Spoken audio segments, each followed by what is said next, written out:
New reports tonight on Donald Trump's collusion scandal hitting now three key figures, with Attorney General Bill Barr on defense, Secretary of State Pompeo caught on this incriminating call, and congressional Democrats hitting Rudy Giuliani with a new subpoena. Now, those are all Trump figures, obviously, on defense, as the House Intelligence Chairman, Adam Schiff, is taking the lead on offense in the Democrats' multi-pronged impeachment probe, announcing they are very close to hearing testimony from this star witness, the whistleblower.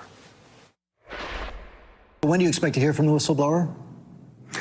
Very soon. It will depend probably more on how quickly the Director of National Intelligence can complete the security clearance process for the whistleblower's lawyers. But we're ready to hear from the whistleblower as soon as that is done.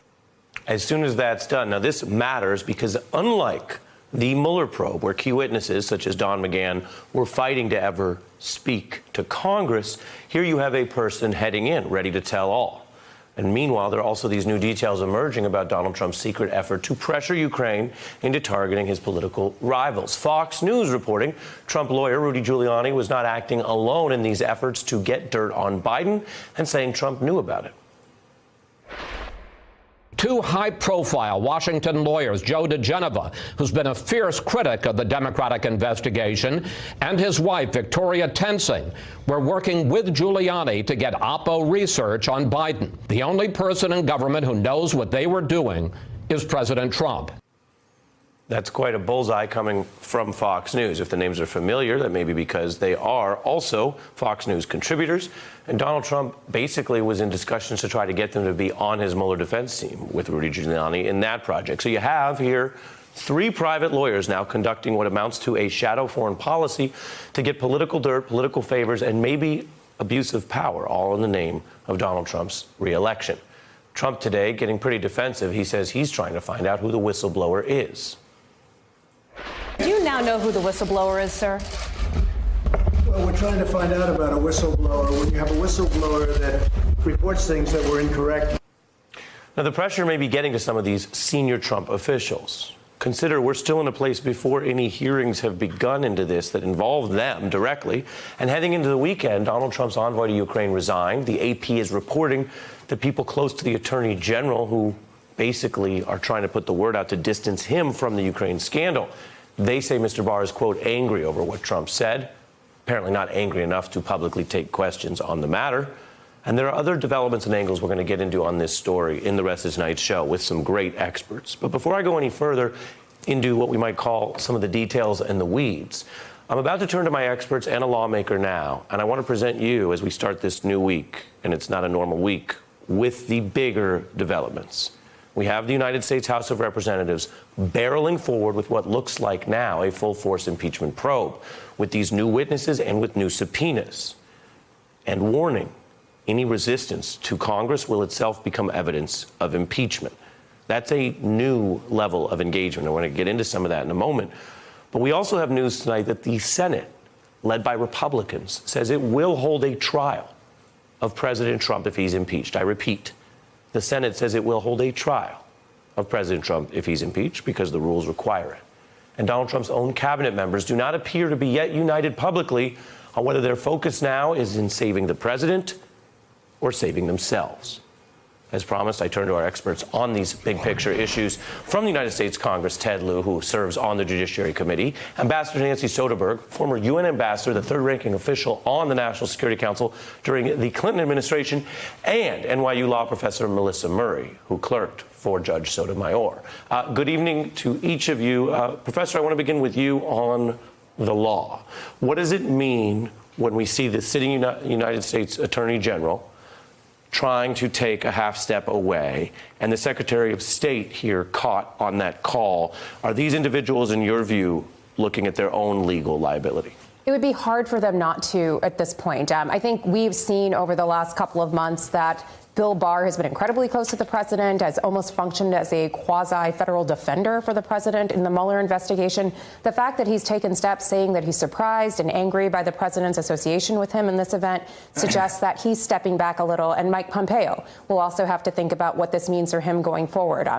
This presidency looks poised to at least go through the ringer with Congress, and I think there are a lot of people who are trying to get out of the way. Your interpretation of the Barr remarks, I'll read them here. They are in the Associated Press. attributed to someone close to Barr, but they're not his words yet, and maybe that's a very deliberate strategy on his part. It says that this person close to him said Barr was, quote, surprised and angry to discover he'd been lumped in with Giuliani.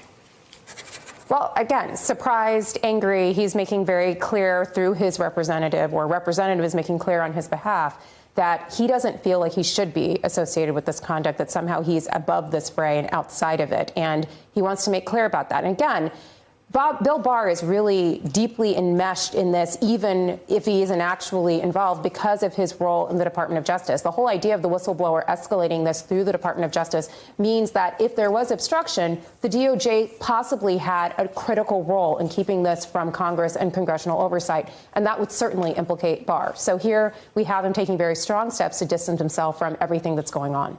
Congressman Lieu, what do you see as important tonight? Thank you, Ari, for your question. You are absolutely correct that the House is going forward with a full force impeachment inquiry. But I do want to note that impeachment is one of the gravest powers of Congress, second only to the power to declare war. It should never be our first option. It has to be our last option. So we're going to follow the facts where it may lead. The facts that already come out are very damning. It shows that the President of the United States was pressuring a foreign power to help his re-election campaign. It's a similar pattern of behavior with Russia and a similar pattern of behavior with what the New York Times just reported with now the Australian Prime Minister, where Trump asked him to go and help work with Bill Barr on the origins of the Mueller report. Yeah, and you mentioned that we're also learning from people who've been inside the administration. So for the ambassador, take a listen to a former Trump DHS official here just yesterday. What the president is referring to there is a debunked conspiracy theory that somehow Ukraine, not Russia, hacked the Democratic emails in 2016, and that Ukraine might have the DNC server or Hillary's emails. The details are both convoluted and false. And during your time in the White House, you explained that to the president, right? I did. It's not only a conspiracy theory, it is completely debunked. Ambassador, at what point do you see this as going beyond the president's competence, where his own people say they tell him something's false, he believes it to be true, and gets into the propriety or the abuse of power, that what he believes to be true or false comes second to him trying to abuse basically the power of his office to go after Biden or anyone else for his own reelection? I think one of the key challenges that the president has is he's never been in government, and he fundamentally lacks the understanding of the fact that the vast majority of people who work in government are actually patriots. They believe in the system. They believe in doing right from wrong. And I worked in government for decades. I didn't know who half the career people's political party was.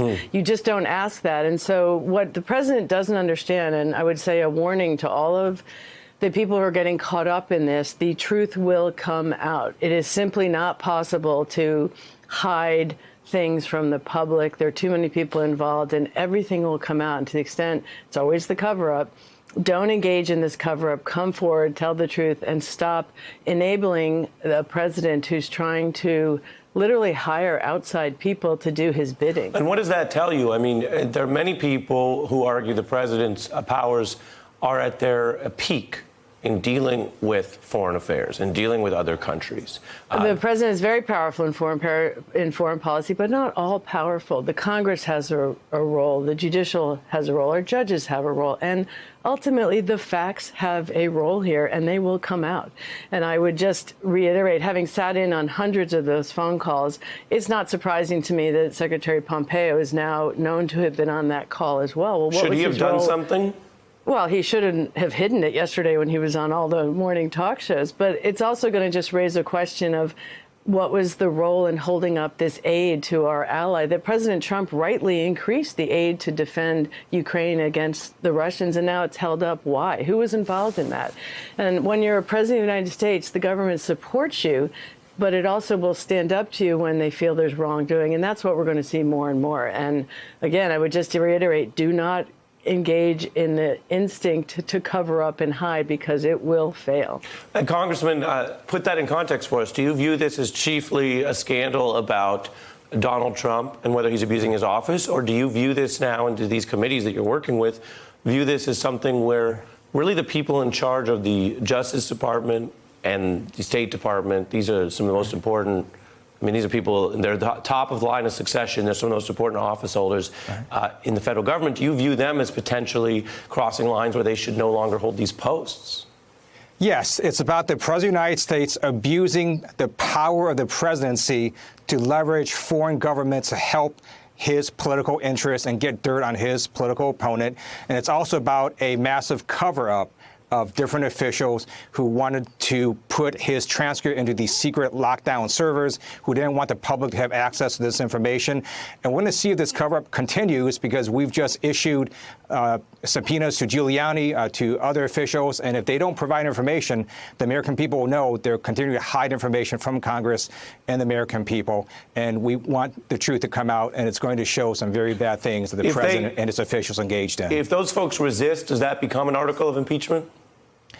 It absolutely could. Obstruction of Congress could be an article of impeachment. We're going to see, based on what comes out in the next few weeks, we'll make a decision based on that, based on how much the information the administration provides. The other thing I wanted to ask you while I have you, Congressman, is we and our viewers have heard from you throughout the Mueller probe, which uncovered crime, but also did not involve Bob Mueller indicting anyone on an election conspiracy. And I emphasized to my viewers as the probe was wrapping up, before we even read the Mueller report, that it did not appear like it was heading that way with conspiracy indictments, which doesn't mean people didn't do things that voters can decide to reward or punish or have concerns about, but it didn't cross that line. I wonder now that the Speaker, who of course calls a lot of the shots in your party, has said this time is different. Do you see, and can you articulate a difference between whatever was in that Russian ballpark last time and what happened here, where it does appear that there is stronger evidence than what Mueller had on Russia, that the president is asking other countries to help him take out rivals? Do you see it as worse, or would you put it differently? One difference is that we didn't have Attorney General Bill Barr come in with a completely misleading memo that really misdirected the American people about what was in the Mueller report. In this case, you have American people reading these documents about the same time members of Congress are. So everyone has been able to read the summarized transcript of what the president actually said. That's not hearsay. We saw the president's own words. He literally said he wanted a favor. That's what I'm pressing you on. I mean, apart from criticizing Mr. Barr, is this, in your view, worse based on the evidence?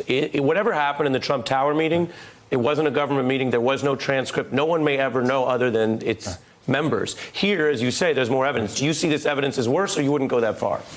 It's worse in the sense that we have more evidence. We have the summarized call transcript. We have the whistleblower complaint. And we have undisputed facts. No one disputes that Donald Trump halted military aid to Ukraine, and then a week later he has this phone call where he solicits the favor. Very interesting, real expertise here. I thank each of you, Congressman Lieu, Ambassador Soderberg, and Professor Melissa Murray with us here in New York, as always. Thank you. Hey, I'm Ari Melber from MSNBC. You can see more of our videos right here, or better yet, subscribe to our YouTube channel below. You could have been anywhere in the world, but you're here with us, and we appreciate that.